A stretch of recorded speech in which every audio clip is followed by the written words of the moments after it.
नमस्कार, आप देख रहे हैं न्यूज 11 भारत और आपके साथ मैं हूं दीपक कुमार। आम्रपाली कोल परियोजना और मां Ambe mining and transporting company, जब जब इसका जिक्र होगा तब तब दूसरे का भी जिक्र होगा, और जब जब कोयले के खेल का जिक्र होगा तब तब आम्रपाली कोल परियोजना हमारे जहन में आएगा। क्यों? देखिए ये रिपोर्ट। आम्रपाली की काली दुनिया, ये कहानी शुरू होती है साल 2013 से, जब देश का सबसे बड़ा ओपन कोल माइन टंडवा में खुला। पर खेल देखिए, न इंफ्रास्ट्रक्चर था, न ओपन माइन के लिए सुरक्षा थी, लेकिन कोल माइन खोलने की हड़बड़ी थी। वन भूमि और जीएम लैंड सॉफ्ट टारगेट थे। आनन फानन में खनन भी शुरू हो गया। जमीन अधिग्रहण ऐसा हुआ कि समस्या आज तक चल रही। जैसे ही यहां से कोयला का खनन होने लगा, वैसे ही यहां पर समस्याओं की बाढ़ आने लगी। समस्याओं को संभालने के लिए शांति सह संचालन समिति बनी। कुछ दिन बाद आम्रपाली की समस्या ही ये समिति बन गई। इस समिति ने माइंस के सभी वैध और अवैध कार्यों पर कब्जा जमाना शुरू किया। ये सब कुछ होता रहा, पर सीसीएल मौन रहा। हजारों टन कोयले की अवैध तस्करी होती रही, सब चुप रहे। स्थितियां कुछ इस कदर बन गई कि यहां के जांच में एनआईए तक को आना पड़ा। जब आम्रपाली कोल परियोजना का जिक्र होगा तो मां अंबे ट्रांसपोर्टिंग और माइनिंग कंपनी का भी जिक्र होगा। माइंस के आउटसोर्सिंग कंपनी की शिकायत की लंबी सूची है। वर्तमान में सीसीएल के सभी वैध और अवैध कार्यों पर इसी का कब्जा है। आखिर कहां गया 83 करोड़ का कोयला? आम्रपाली कोल परियोजना से कोयला गायब। कोयला स्टॉक से 8,75,000 मीट्रिक टन कोयला गायब। सीबीआई ने दर्ज की एफआईआर।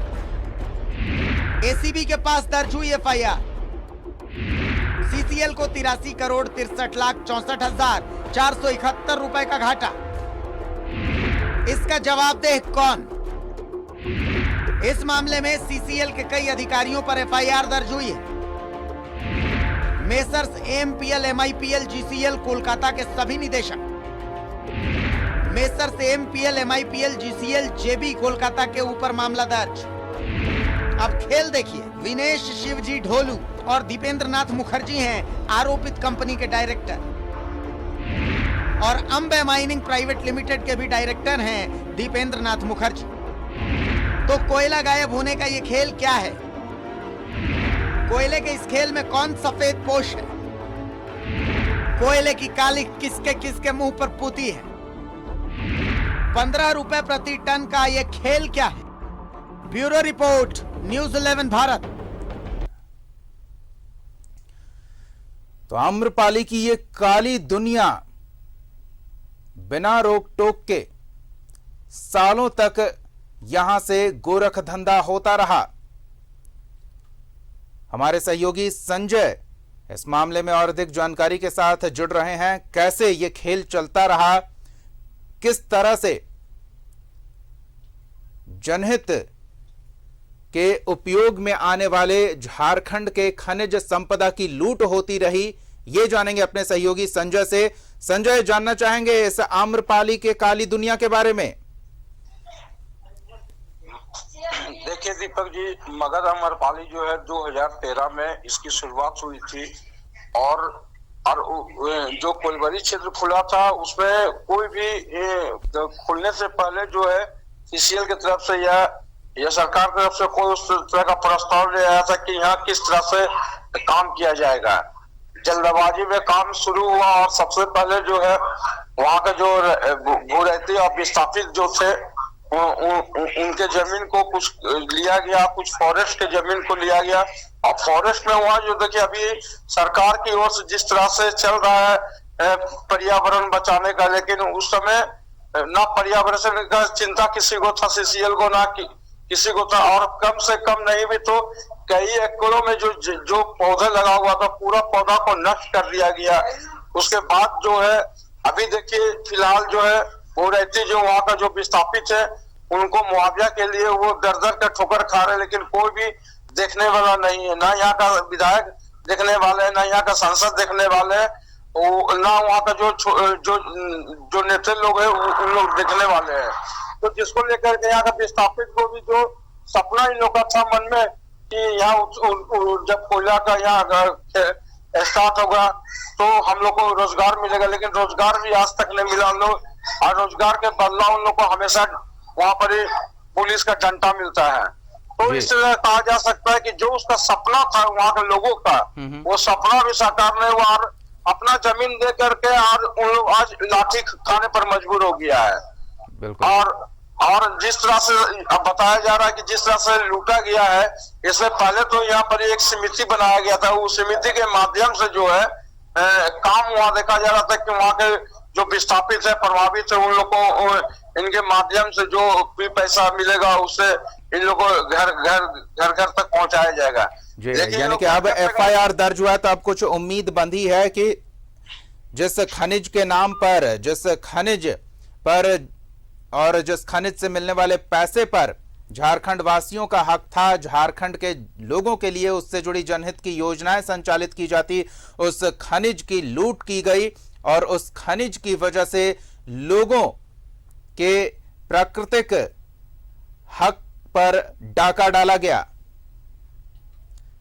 टंडवा से हमारे सहयोगी शैलेश भी इस मामले में और अधिक जानकारी के साथ जुड़ रहे हैं। शैलेश, जिस खनिज से अर्जित होने वाली आय का जनहित में उपयोग होना था, उस खनिज का दोहन किया गया, जनहित को दरकिनार कर लोगों ने अपनी जेब भरी। जी दीपक, निश्चित तौर पर कहे तो आम्रपाली कोल परियोजना खुलने के बाद यहाँ के स्थानीय ग्रामीणों को हक अधिकार मारते हुए दरकिनार करते हुए CCL प्रबंधन और आउटसोर्सिंग कंपनी अम्बे कंपनी के मिली भगत से आज जो 83 करोड़ का घोटाला सामने आया है, ये कहीं ना कहीं सबसे बड़ी खामियां प्रबंधन और आउटसोर्सिंग कंपनी मिली भगत से अपना यहाँ के सफेद पोषों द्वारा या जिला स्तर का सफेद पोषो और स्थानीय सफेद पोष मिली भगत से बड़ा घोटाला किया गया है। अगर यदि इसमें उच्च स्तरीय और जांच हो तो इसमें कई और बहुत सा बड़ा घोटाला उजागर होगा।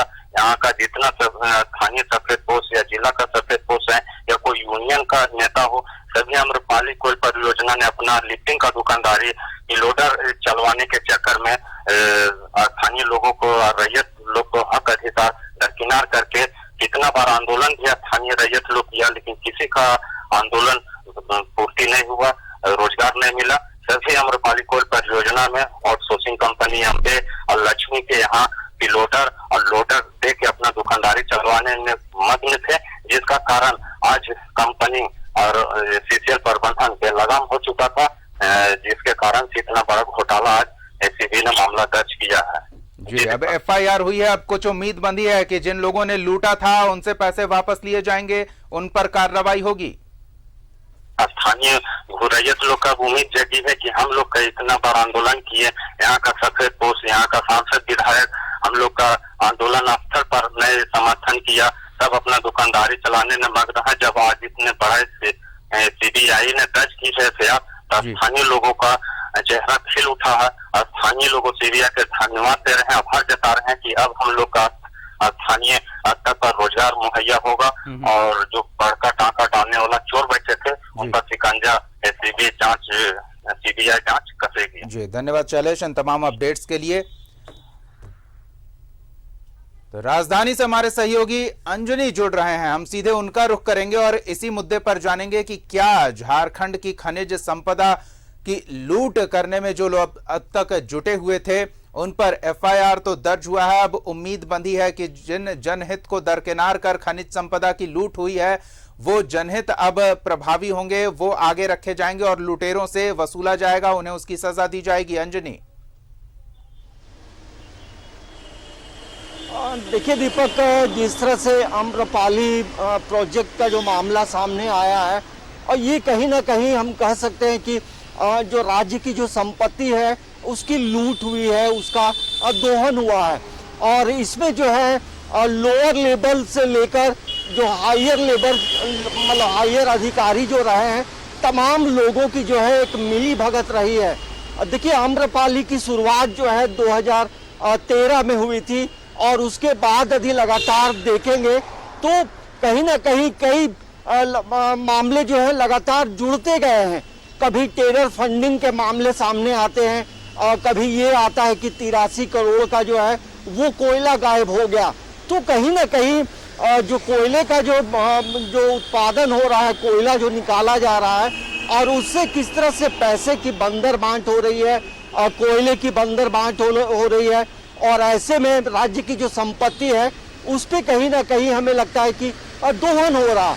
अब मामला दर्ज किया गया है, अब देखना होगा कि आगे क्या होता है। लेकिन इससे पहले यदि हम देखते हैं तो कहीं ना कहीं व्यवसायी, उग्रवादी और अधिकारियों का गठजोड़ रहा है, जिसमें जो है ईडी का मामला चल रहा है, एनआईए का मामला चल रहा है, कई लोगों की गिरफ्तारी भी हुई है।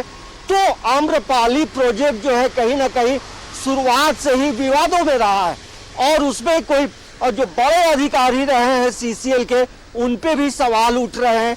उन पे भी हो सकता है आने वाले समय में कार्रवाई हो। जो पूर्व के बड़े अधिकारी रहे उनका भी नाम आ रहा है।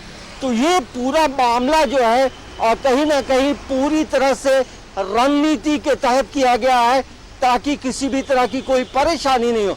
देखिए, कोयले का जो उत्खनन होता है और उसके बाद जो कोयला जो है खदान से बाहर जब निकलता है तो उन गाड़ियों में चिप लगा होता है, गाड़ी का मूवमेंट क्या हो रहा है और कोयले से लदा जो गाड़ी है वो भंडारण तक जा रहा है, पहुंचा है या नहीं पहुंचा है।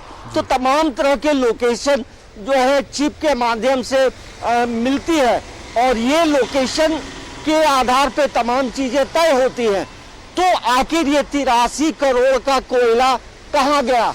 क्या सही मायने में कोयला गबन हुआ या कागजी रूप में 83 करोड़ का गबन दिखाया गया है?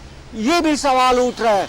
अब जब मामला दर्ज हुआ है, जांच होगी, तो हमें लगता है दूध का दूध, पानी का पानी होना चाहिए, क्योंकि ये राज्य की संपत्ति से जुड़ा हुआ मामला है। और जिस तरह से झारखंड खनिज संपदा से परिपूर्ण है और वैसे में इस तरह से मतलब दोहन करना, गायब करना, और कहीं ना कहीं ये पूरी तरह से हम देखेंगे तो आम्रपाली प्रोजेक्ट जो रहा है वो कहीं ना कहीं भ्रष्टाचार से लिप्त रहा है और इसके साथ साथ कई मामले इनसे जुड़े रहे हैं। तो ये एक सेंटर पॉइंट बन गया है और हमें लगता है इसे पैनी तरह से बेहतर तरीके से जांच होनी चाहिए और जो अधिकारी, जो कर्मचारी वो आउटसोर्सिंग के हो या फिर सीसीएल के हो, तमाम लोगों को जरूर हमें लगता है जांच के दायरे में लाकर उन्हें आगे कार्रवाई के तहत जो है अब जो नियमानुसार जो है कार्रवाई भी होनी चाहिए, क्योंकि ये कोई छोटा मोटा मामला नहीं है दीपक। ये कहीं ना कहीं एक बड़ा मामला है। ये मामला जब सामने उजागर हुआ है तो आप समझ जाइए झारखंड में इस तरह के कई मामले हुए होंगे जो जानकारी आम जनता या मीडिया तक नहीं पहुंच पाई है। ये तो पता चल गया तो जानकारी आ रही है कि इस तरह की चीजें होती है। तो आप समझिए किस तरह से भ्रष्टाचार करने वाले जो लोग हैं किस तरह से रणनीति बनाकर काम करते हैं। और ये जब खुलासा हो गया है और वहाँ के जो रैयत है वो भी काफी विरोध कर रहे हैं। इसके साथ साथ सबसे महत्वपूर्ण बात ये भी है दीपक, जब आम्रपाली की शुरुआत 2013 में हुई है तो उसके बाद वहाँ पर्यावरण को लेकर कोई काम नहीं किया गया और इसके साथ साथ स्कूल खोलना था वो भी नहीं हुआ, स्वास्थ्य को लेकर स्वास्थ्य उपकेंद्र खोलना था वो भी नहीं हुआ। तो तमाम जो चीजें हैं इनसे जुड़ी हुई हैं। तो कहीं ना कहीं वहाँ दबंगई चल रही है और इस दबंगई की वजह से तमाम जो रैयत हैं जिनकी वहाँ अपनी जमीन रही है, जिन लोगों जिनकी जमीन गई है, उन्हें उनका जो हक मिलना चाहिए वो भी नहीं मिला है। तो इससे आप समझ सकते हैं कि किस तरह से लोग वहाँ काम कर रहे हैं और किस तरह से वहाँ रहने वाली जो आम जनता है जिनकी जमीन उस कोयले खदान में गई है तो उसका क्या होगा। इसके साथ साथ ये भी मामला बाद में उजागर हो सकता है और जब कोयले का उत्पादन होता है, उत्खनन किया जाता है तो उन जगहों को जो है भरा जाता है ताकि किसी भी तरह का कोई हादसा नहीं हो, तो उस पे भी बाद में ये मामले आएंगे कि वहाँ भी किस तरह के भ्रष्टाचार हो रहे हैं। तो ये एक बड़ा घोटाला है और इस घोटाले की जांच जरूर होनी चाहिए। दीपक, बिल्कुल, अब कार्रवाई शुरू हुई है तो उम्मीद की जानी चाहिए कि जल्द परिणाम भी सामने आएगा और ऐसे घोटालेबाजों को उनके अंजाम तक पहुंचाया जाएगा। धन्यवाद अंजनी इस तमाम बातचीत और जानकारी के लिए।